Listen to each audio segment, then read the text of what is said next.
answer is, I will go. I see the need of people crying. My answer is, I will go.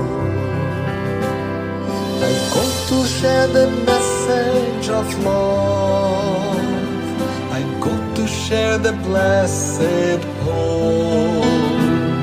But if I get discouraged, I call to Jesus' help, because I have decided I will go.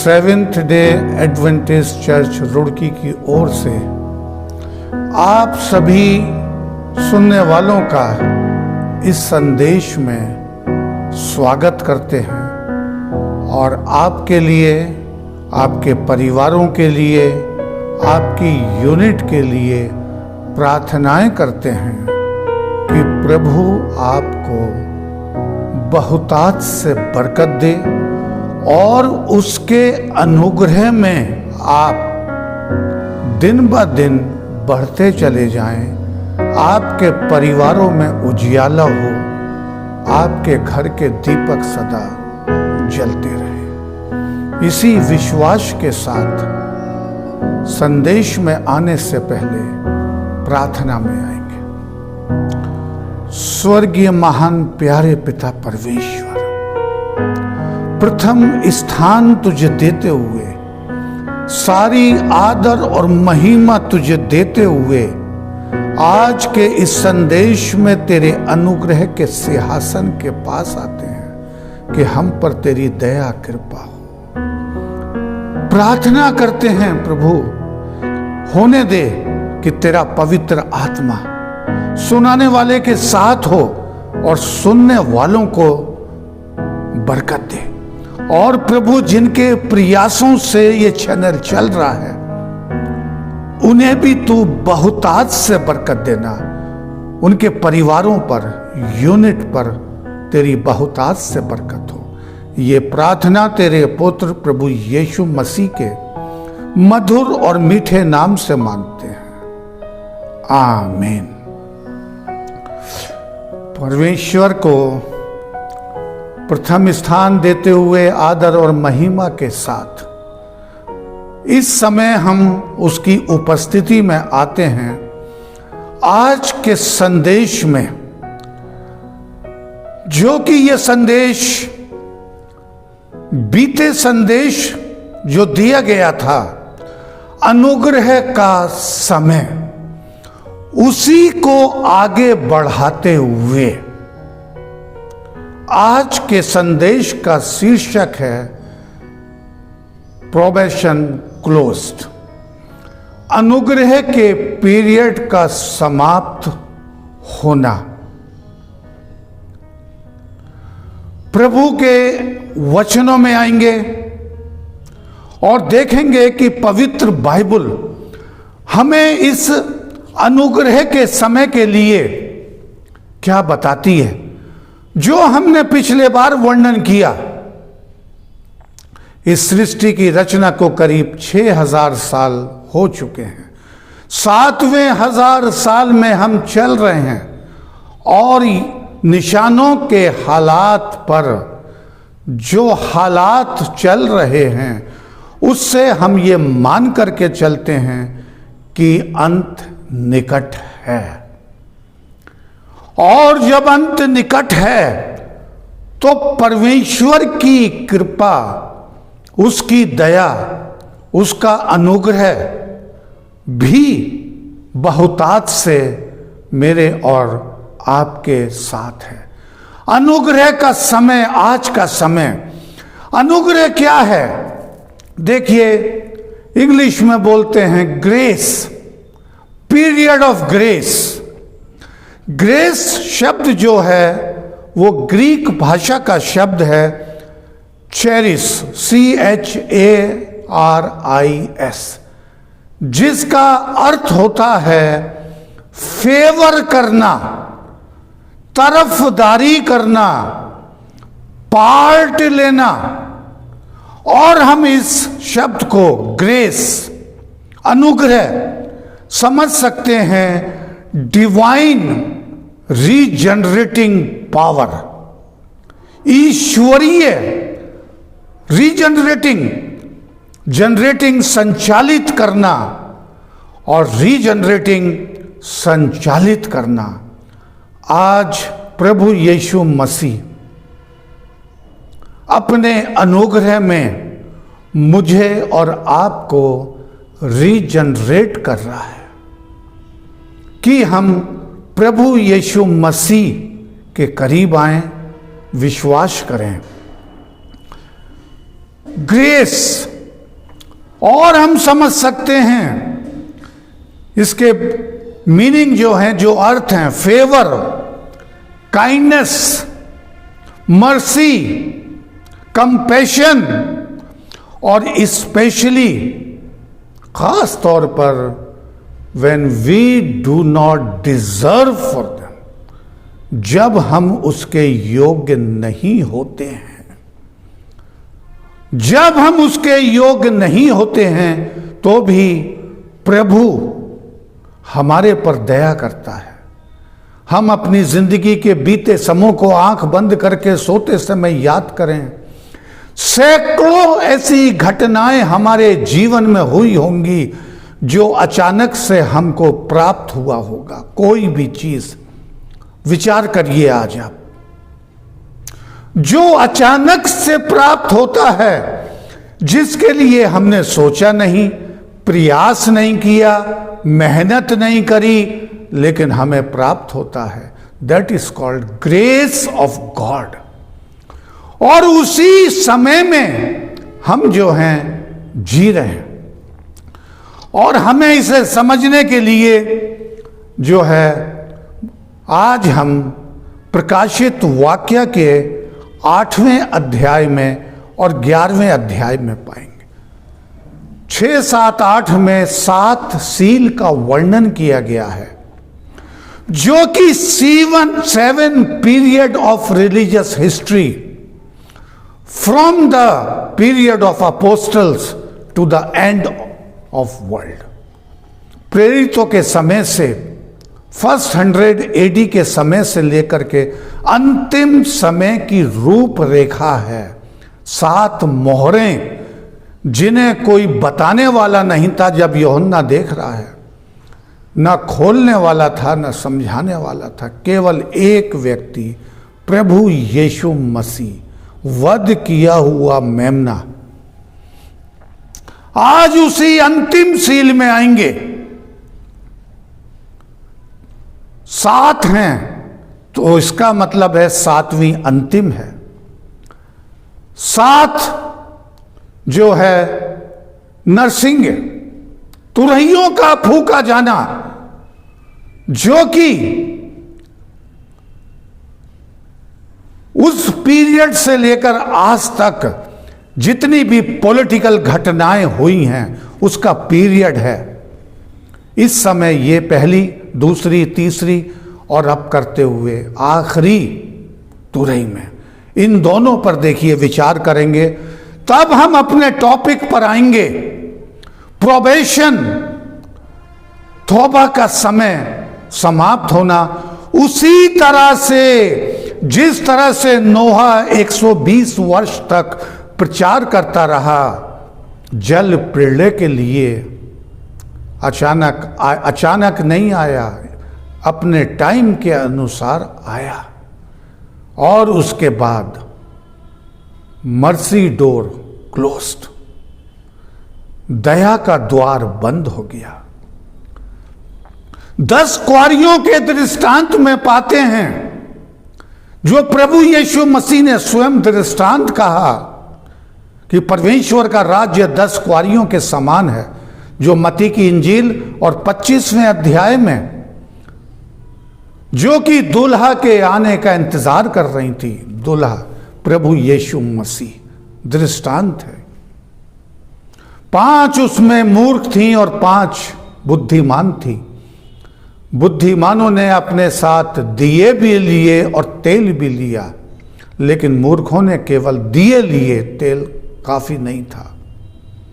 जब समय आया, समय आने से पहले जो 5 मूर्ख थीं वो सोने लगी। उनके दियों का तेल समाप्त हो गया और जब दूल्हा आया तो जो बुद्धिमान थी, जिनके पास लैंप भी थे और ऑयल भी था उसमें, वो चली गई। लेकिन जिनके पास केवल लैंप तो था लेकिन पवित्र आत्मा नहीं, देर हो गई उनके लिए। दूल्हा की आवाज आती है जब वो कहती हैं हमारे लिए दरवाजा खोलिए, लेकिन अंदर से आवाज आती है मैं तुम्हें नहीं जानता। Probation closed. नोहा के समय 10 कुंवारियों के दृष्टांत के समय उसी तरह से हम यहां 7वीं जो मोहर है उसको यहां पर पढ़ने का प्रयास करेंगे। 8वां अध्याय प्रकाशित वाक्य। तब उसने 7वीं मोहर खोली तो स्वर्ग में आधे घंटे के लिए सन्नाटा छा गया, जिसको पिछली बार मैंने बताया है। तब मैंने उन 7 स्वर्गदूतों को देखा जो परमेश्वर के सामने खड़े रहते हैं। 7 तुरैयां दी गई।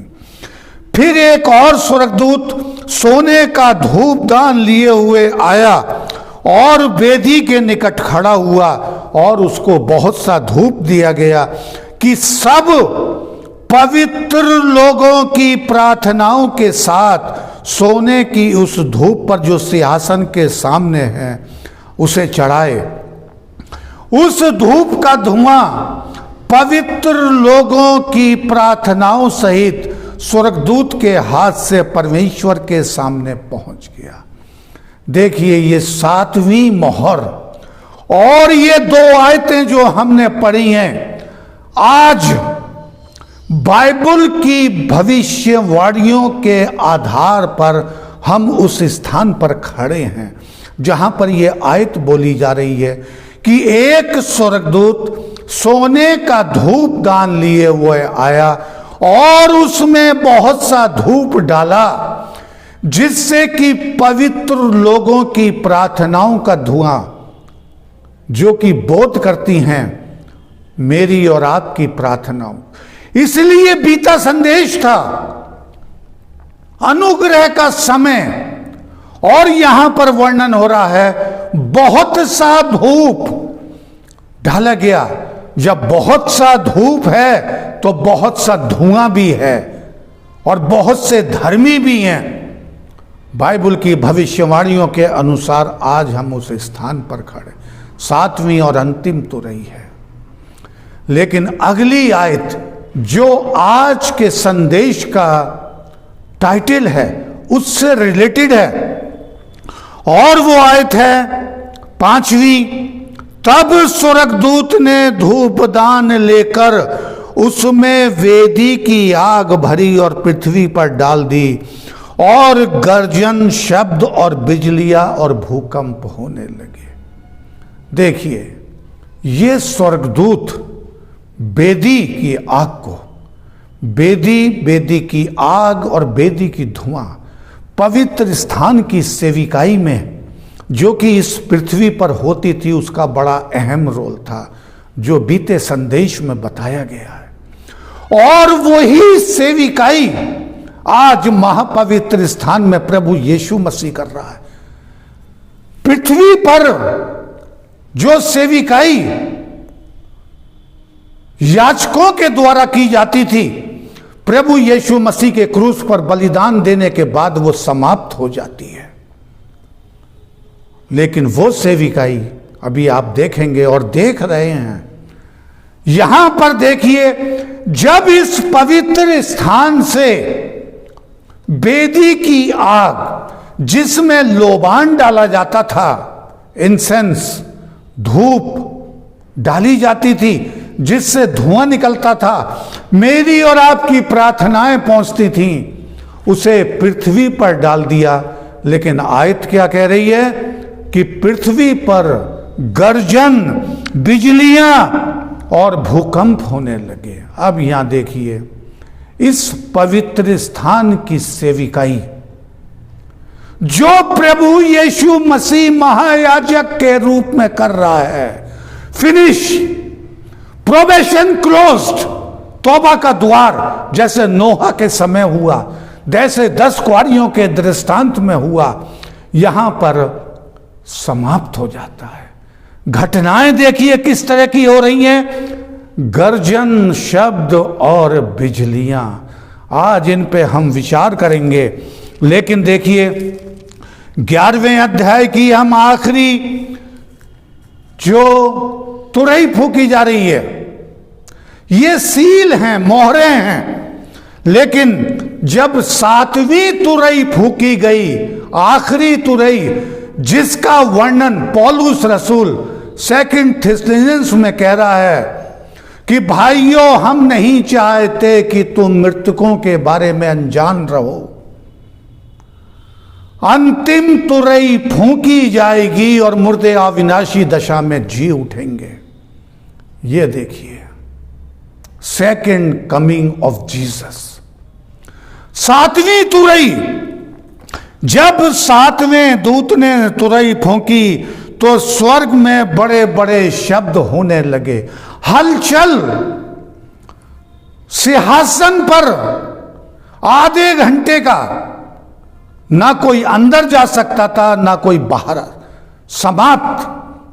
पवित्र स्थान की सेविकाई जो इब्रानियों की पुस्तक के आधार पर चल रही है, जो प्रभु यीशु मसीह कर रहे हैं, समाप्त। गर्जन होने लगे, बड़े शब्द होने लगे। और देखिए स्वर्गदूत क्या कह रहा है, जगत का राज्य हमारे प्रभु का और उसके मसीह का हो गया, जो युगान युग राज्य करेगा। प्रोबेशन क्लोज्ड, तौबा का द्वार बंद, क्योंकि जगत का राज्य प्रभु का हो गया। 11वें अध्याय की 15वीं आयत में 24 प्राचीन जो परमेश्वर के सामने सिंहासन पर बैठे हैं, मुंह के बल गिरे, दंडवत करने लगे। यहां पर देखिए और क्या कह रहे हैं, और वो समय आ पहुंचा है कि मरबुओं का न्याय किया जाए और पृथ्वी के बिगाड़ने वालों को नष्ट किया जाए। 19वीं आयत देखिए, बहुत खास। तब परमेश्वर का मंदिर जो स्वर्ग में है खोला गया और उसके मंदिर में उसकी वाचा का संदूक दिखाई दिया। अब यहां पर देखिए अंतिम तुरही में भी आ रहा है, बिजलियां, शब्द, गर्जन, भूकंप और बड़े बड़े ओले। जो 7वीं सील के आखिर में लिखा हुआ है, जब तौबा का द्वार बंद हो गया, सेविकाई समाप्त हो गई और वो बेदी की आग को जो है उसे पृथ्वी पर डाल दिया गया, तो गर्जन, भयंकर ओले, इनके लिए देखिए यहां पर ये आखिरी सीन चल रहा है इस पृथ्वी पर। Last scene, last episode. इसके बाद 1-2 घटनाएं और हैं, लेकिन ये लास्ट सीन में से एक है। लेकिन यहां पर हम क्या देख रहे हैं, वाचा का संदूक। ये देखिए, ये वाचा का संदूक क्या है जो आखिरी सीन में दिखाई दे रहा है, महापवित्र स्थान में जहां प्रभु यीशु मसीह की सेविकाई चल रही है। ये वाचा का संदूक वही है ओरिजिनल, जो प्रभु यीशु मसीह ने नमूना दिया था अपने हाथों से लिख करके मोजिस को उंगलियों से। वो पृथ्वी पर जो महापवित्र स्थान था उसमें वाचा का संदूक पाया जाता है। ये वाचा का संदूक क्या था, इसमें परमेश्वर की 10 आज्ञाएं। ये देखिए जब यूहन्ना स्वर्ग में वाचा का संदूक देख रहा है, देखिए, इससे बढ़कर और किसी प्रमाण की आवश्यकता नहीं है कि परमेश्वर की 10 आज्ञाएं अटल हैं, अमर हैं। जिस तरह से परमेश्वर अमर है और अटल है। 10 आज्ञाएं। परमेश्वर का चरित्र कहां पर है? देखिए, न्याय कक्ष में, जहां लोगों का न्याय चल रहा है, पवित्र स्थान, महापवित्र स्थान, वहां मौजूद हैं और यूहन्ना प्रकाशित वाक्य उन्हें देख रहा है। साम भजन संहिता 119 अध्याय इस व्यवस्था के लिए हम बड़े डिटेल में आपसे 10 कमांडमेंट्स के ऊपर बातचीत कर चुके हैं। 11 दिसंबर और 18 दिसंबर 2020 10 कमांडमेंट, 10 आज्ञाएं, जो व्यवस्था परमेश्वर ने दी। सर्मोनियल लॉ, मॉरल लॉ। सर्मोनियल लॉ वो थे, गतिविधियां थी जो पवित्र स्थान में की जाती थी। मॉरल लॉ, सर्मोनियल लॉ समाप्त हुए जब प्रभु यीशु मसीह ने क्रूस पर अपना बलिदान दिया, समाप्त हो गए। लेकिन 10 आज्ञाएं यहां पर भी अंतिम तुरई में दिखाई दे रही हैं। ये देखिए, यहां पर रोमन्स की किताब में भी पौलुस रसूल कह रहा है, 7वां अध्याय 12वीं आयत, यहोवा की व्यवस्था खरी है और यहोवा के नियम विश्वास योग्य हैं और आज्ञा भी ठीक है और खरी, विश्वास योग्य हैं। प्रभु परमेश्वर, 10 आज्ञाएं वहां पर, क्योंकि ये 10 आज्ञाएं हमें समझने में आसानी होगी। ये हमारी पहचान कराती हैं कि हम कहाँ खड़े हैं, हम प्रभु यीशु मसीह के साथ हैं या नहीं, प्रभु यीशु मसीह के पद चिन्हों पर चल, हमारे लिए सहायक की भूमिका अदा करती हैं। न्याय हमारा प्रभु यीशु मसीह के लहू से, मुक्ति प्रभु यीशु मसीह के लहू से है, लेकिन हमें ये मदद करती हैं, एक सीढ़ी का काम करती हैं अपने प्रभु यीशु मसीह के साथ। तो यहां पर देखिए,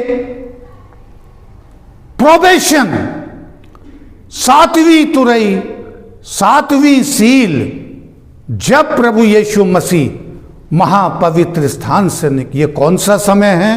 दूसरी आमद, जिसको पौलुस कह रहा है, जिसको मत्ती की इंजील में 25वें अध्याय में न्याय का दिन, कि जब प्रभु अपने पाक फरिश्तों के साथ आएगा।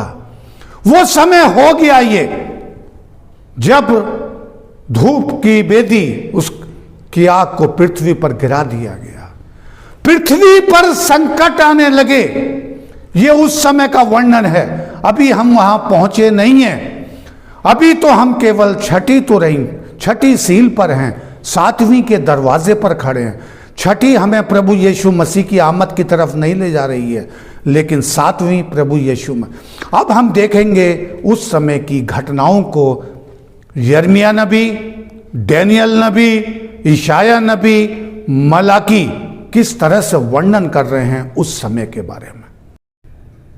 अब देखिए, हम इस संदेश के खास बिंदु पर आएंगे, और वो खास बिंदु प्रकाशित वाक्य की पुस्तक से ये 8वें अध्याय से, और उस स्वर्गदूत ने बेदी की आग भरी और पृथ्वी पर डाल दी,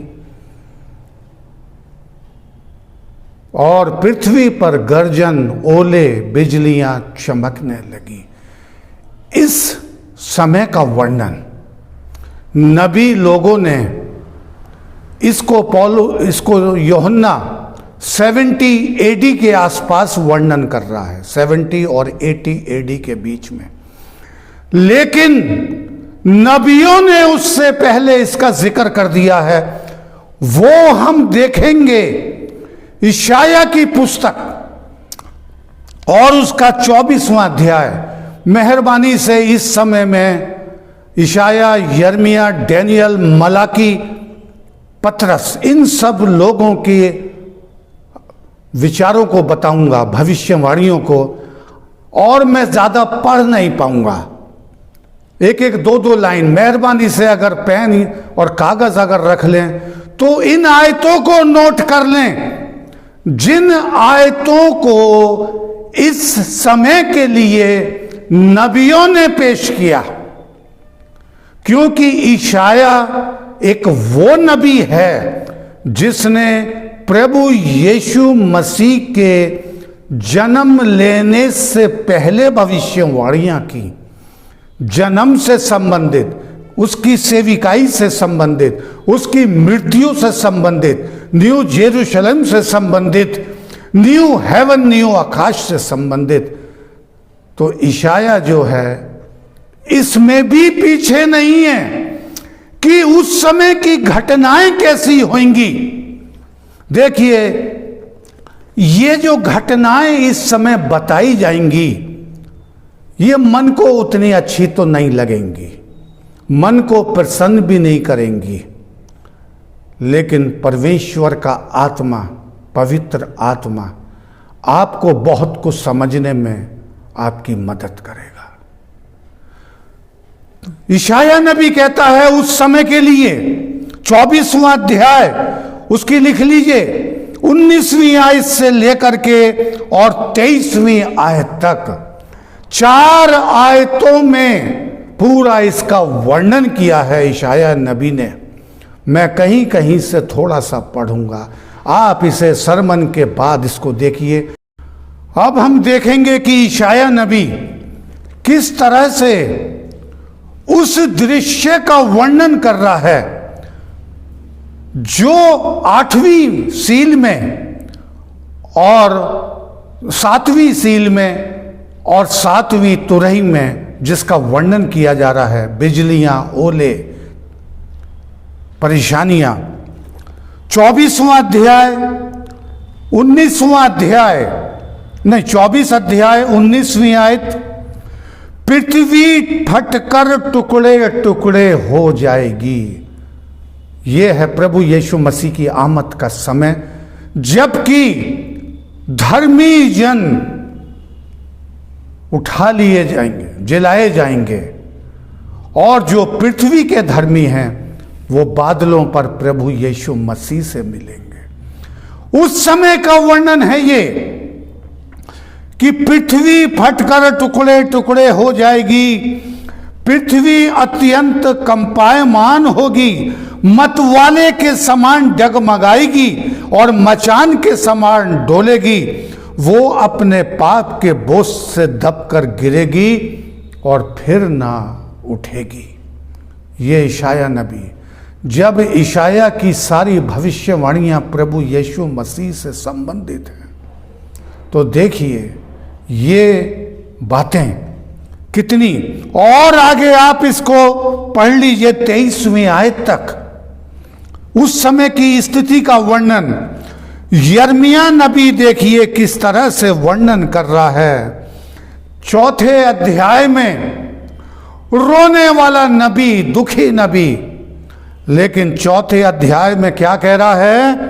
19वीं आयत में, लिख लीजिए इसको, सारी आयतें नहीं पढ़ेंगे।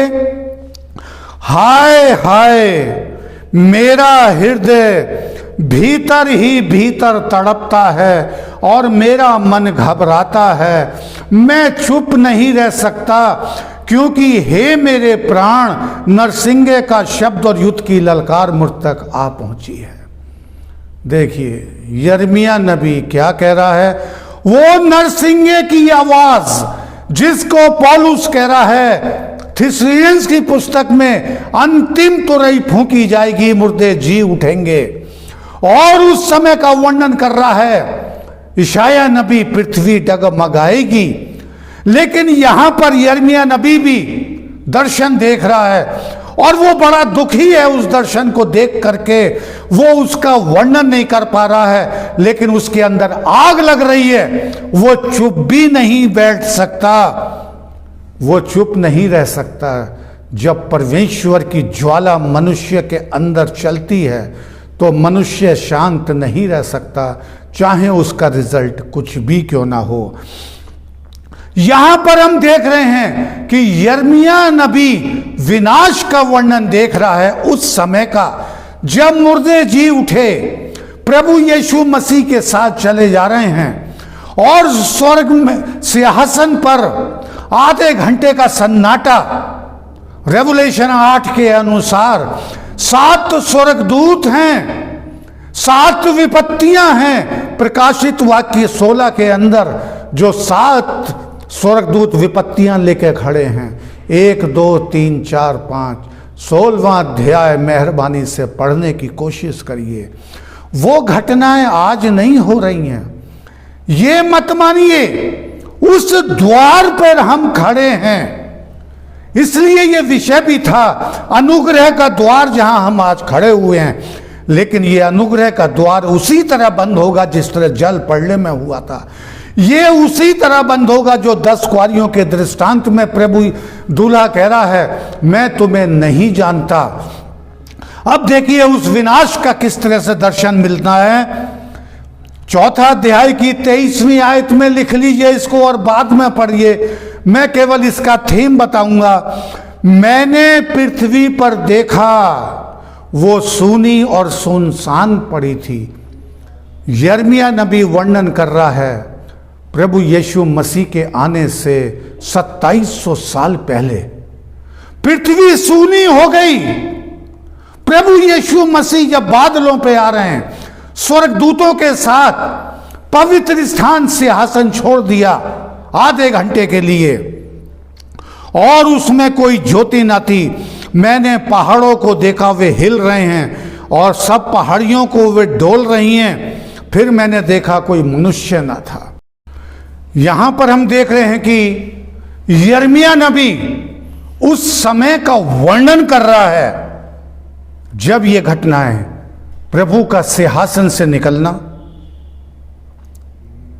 धूप दान का पृथ्वी पर डाला जाना, आग का गर्जन होना, उस दृश्य को देख रहा है और कह रहा है 28वीं आयत में, इस कारण पृथ्वी विलाप करेगी, आकाश शोक का काला वस्त्र पहनेगा, क्योंकि मैंने ऐसा करने का ठान लिया है और कहा भी है, मैं इससे नहीं पछताऊंगा और ना अपने प्रण को छोड़ूंगा। देखिए परमेश्वर यहोवा कह रहा है, अब मैं पछताऊंगा नहीं। एंड प्रोबेशन क्लोज्ड होने के बाद, अनुग्रह के समय तक प्रभु हमारे साथ है, हमें मौका दे रहा है, लेकिन बिल्कुल साफ कह रहा है कि मैं अब अपना प्राण ना छोड़ूंगा इन विपत्तियों के लिए जो दिखाई दे रही है। और प्रकाशित वाक्य 22वें अध्याय की 11वीं आयत में भी लिखा है, ऐसे समय के लिए जो अन्याय करता है वो अन्याय करता रहे, और जो मलिन है वो मलिन बना रहे, और जो धर्मी है वो धर्मी बना रहे, और जो पवित्र है वो पवित्र बना रहे, जो अधर्मी है वो अधर्मी बना रहे। उस समय के लिए देखिए किस तरह से यिर्मयाह नबी वर्णन कर रहा है। और उसके बाद नोट कर लीजिए 25वां अध्याय, ये पर्टिकुलर उसी समय के लिए घटनाएं हैं। 25वां अध्याय की 30वीं आयत, इतनी बातें भविष्यवाणी की रीति पर उनसे कहकर ये भी कहना, यहोवा ऊपर से गरजेगा और उसी पवित्र धाम से अपना शब्द सुनाएगा। यहोवा गरजेगा, 8वीं मोहर में देख लिया, बिजलियां चमकने लगी, ओले गिरने लगे, 7 विपत्तियों की शुरुआत होने लगी, 7 स्वर्गदूत वहां पर मौजूद हैं। तौबा का द्वार बंद, दया का द्वार बंद, करुणा का द्वार बंद। जब प्रभु यीशु मसीह आ जाएगा 10 कुआरियों के दृष्टांत के समान। 32वीं आयत 25वां अध्याय, सेनाओं का यहोवा यूं कहता है, देखो विपत्ति एक जाति से दूसरी जाति में फैलेगी और बड़ी आंधी पृथ्वी पर से उठेगी। उस समय यहोवा के मारे हुओं के शव पृथ्वी पर एक छोर से दूसरे छोर तक पड़े रहेंगे। उनके लिए कोई रोने पीटने वाला ना होगा। धर्मी लोग चले गए, अधर्मी रह गए।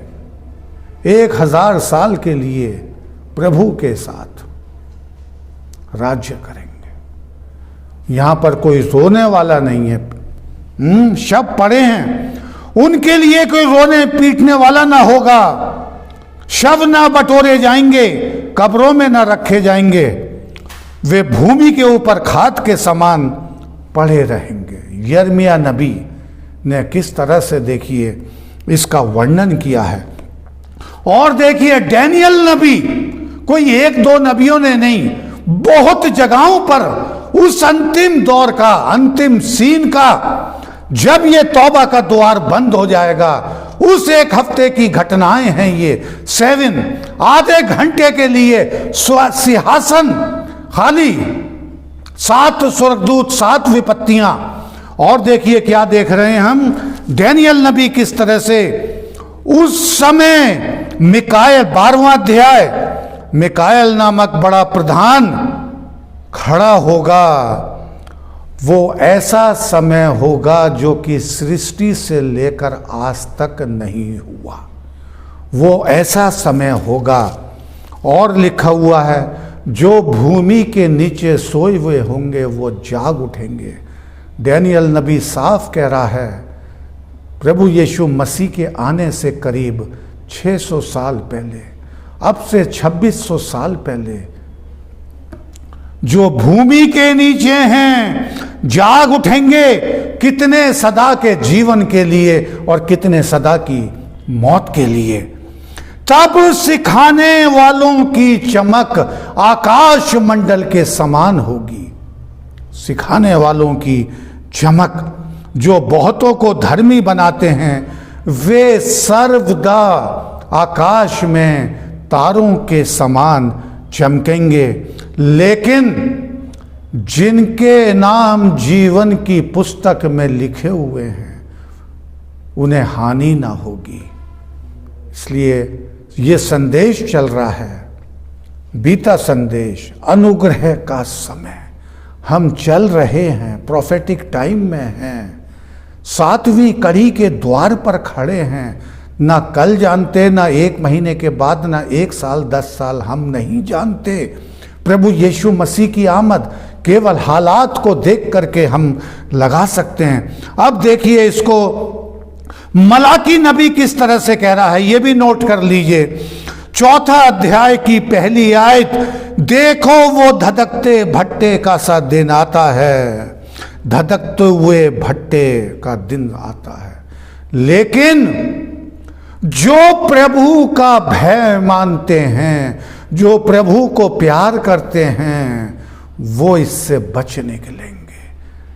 और वो कैसे होंगे? तुम्हारे लिए जो प्रभु का भय मानते हो, धार्मिकता का सूर्य उदय होगा और उसकी किरणों से तुम चंगे हो जाओगे।